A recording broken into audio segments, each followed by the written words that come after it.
Whistle media நேயர்களுக்கு வணக்கம். இன்னைக்கு நம்ம அரங்கத்துக்கு திரு அருள் செல்வம் சக்திதாசன் அவர்கள் வந்திருக்காங்க. அவர்கிட்ட கடவுள் வழிபாடு, விரத முறைகள், இந்த மாதிரியான ஆன்மீக விஷயங்கள் பத்தி பல தகவல்களை கேட்டு தெரிஞ்சுக்க போறோம். அவரை வரவேற்று நிகழ்ச்சியை தொடங்கலாம். வணக்கம் சார். வணக்கம்மா. நல்லா இருக்கீங்களா? நல்லா இருக்கேன். சிவனை பத்தி ஒரு கேள்வி என்னன்னா சார், எல்லாருக்கும் உருவ வழிபாடு இருக்கு. இப்போ முருகன் ஆகட்டும், பிள்ளையார் ஆகட்டும், அம்மன் ஆகட்டும், எல்லாருக்கும் உருவம் இருக்கு. பட் சிவனை மட்டும் லிங்க வடிவமே பார்க்க மாதிரி எனக்கு தெரியுது. அது என்ன காரணம்? லிங்க வடிவம் மட்டும்தான் இருக்கா கோயில்கள்ல? அதை பத்தி சொல்லுங்க சார். அதாவது லிங்க வழிபாடு என்று இருக்கிறது.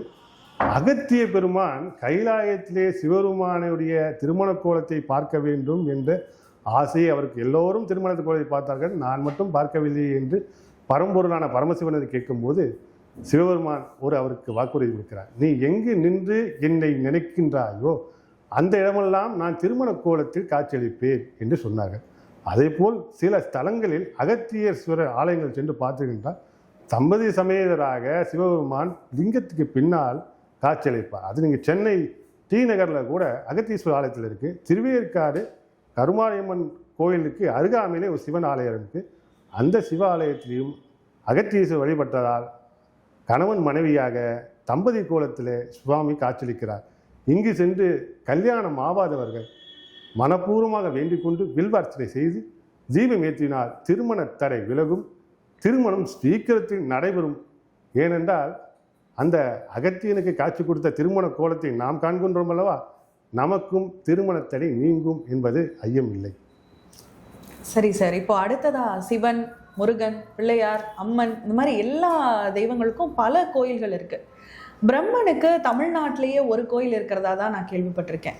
அதுக்கு ஏதாவது சிறப்பு காரணம் இருக்கா, இல்லை வேற எதுவும் தலங்கள் இருக்கா? பிரம்மனுக்கான தலங்கள் இருக்கா? பிரம்மாவுக்கு அரியலூர் பக்கத்தில் மங்கள பிரம்மன் என்ற பேரில் அங்கே பிரம்மாவுக்கு கோயில் இருக்குது. மற்ற எல்லா இடத்துலையும் இல்லை, ஆனால் அங்கே இருக்குது. கூத்தனூர்லேயும் பிரம்மாவுக்கு கோயில் இருக்குது. ஆனால் பிரம்மாவை அங்கே வழிபடுறதில்லை.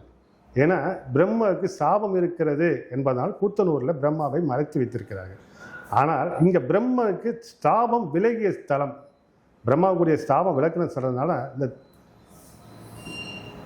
இவருக்கு பிரம்மபுரீஸ்வரர் என்ற சிவனுக்கு பூஜை செய்து பிரம்மா தன் சாபம் விலகினால் இவருக்கு மங்கள பிரம்மா என்ற திருநாமம் இங்கே இருக்கிறது. இந்த பிரம்மாவை வழிபடுவதனால நமக்கு இந்த ஜென்மத்தில் என்னென்ன பிரச்சனை இருக்கோ அதிலிருந்து நம்ம விடுபட்டு கொள்ளலாம்.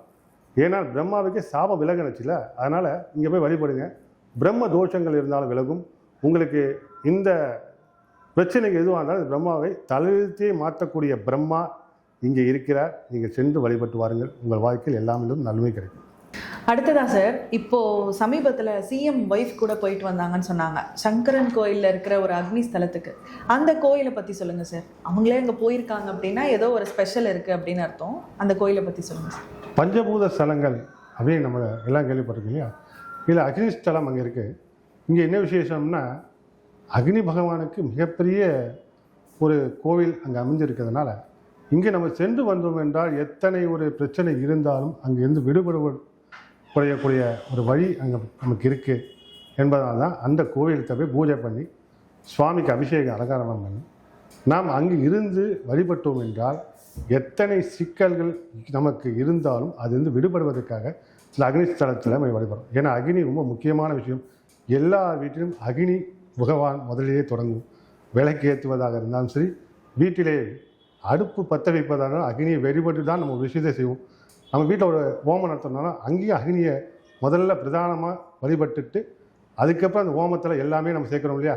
அப்போ அதுக்குரிய ஸ்தலம் நமக்கு அக்னி பகவானுக்கு ஒரு ஸ்தலம் இருக்கும் போது அந்த ஸ்தலம் எவ்வளோ விசேஷமான ஸ்தலமாக இருக்கணும்.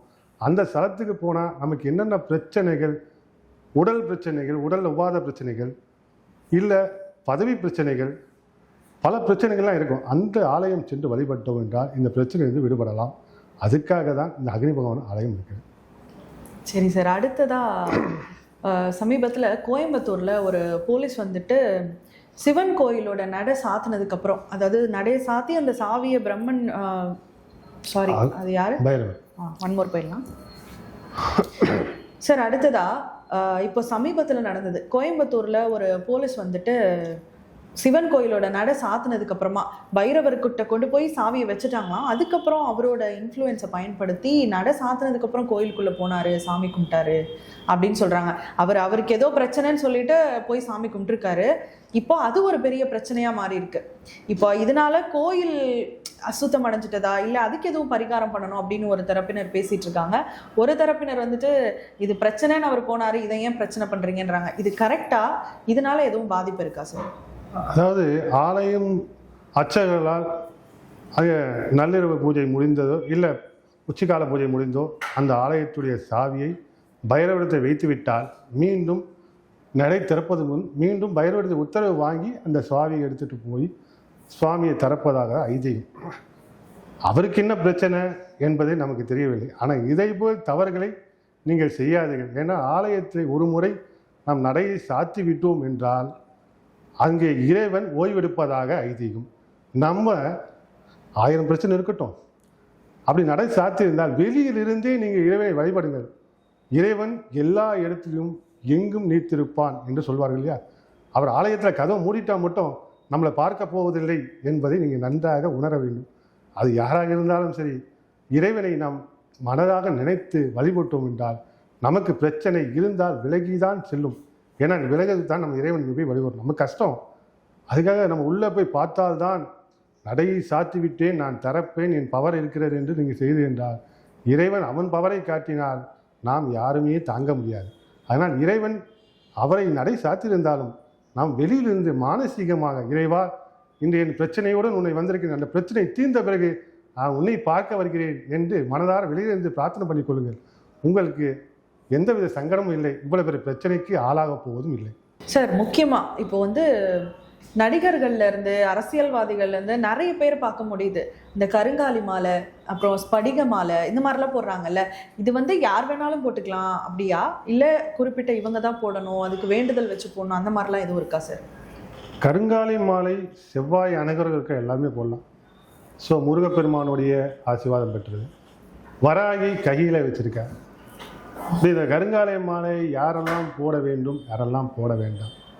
நீங்கள் கருங்காலியை இப்போ இல்லை, கருங்காலி ஆதி காலத்திலிருந்து கருங்காலி மாலை இருக்கிறது.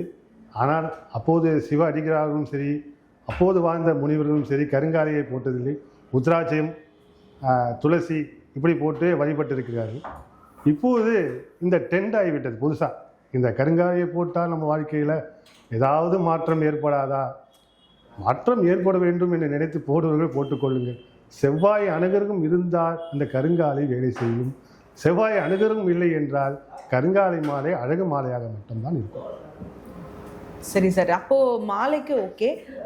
கையில் இந்த தாயத்தை கட்டுறது, கயிறுகள் கட்டுறது, வேண்டிட்டு சாமி கிட்ட கட்டுறது, அதே மாதிரி ஒரு சில கோயில்களில் பார்த்தீங்கன்னா குடிப்பழக்கம் இருக்கிறவங்களை கூட்டிட்டு போயிட்டு கையில் கயிறு கட்டி விட்டா குடிப்பழக்கம் நிறுத்திடுவாங்க, அந்த மாதிரிலாம் சொல்கிறாங்களா, அதெல்லாம் உண்மையா சார்? கயிறு கட்டுறது அந்த காலத்துலேருந்து எல்லாரும் ஒரு கயிறு கட்டி தான் இருக்கும். அதாவது அந்தந்த குலதெய்வத்துக்கு வைத்து ஒரு கங்கணம் என்று சொல்லக்கூடிய கயிறை கட்டுகிறோம். இதனால் அவர்கள் என்ன வேண்டி கட்டிக்கொள்கிறார்களோ, பையன் படிக்கணும் அப்படின்னா அதுக்குரிய கயிறை வைத்து வேண்டி கட்டிக்கொள்ளுங்கள்.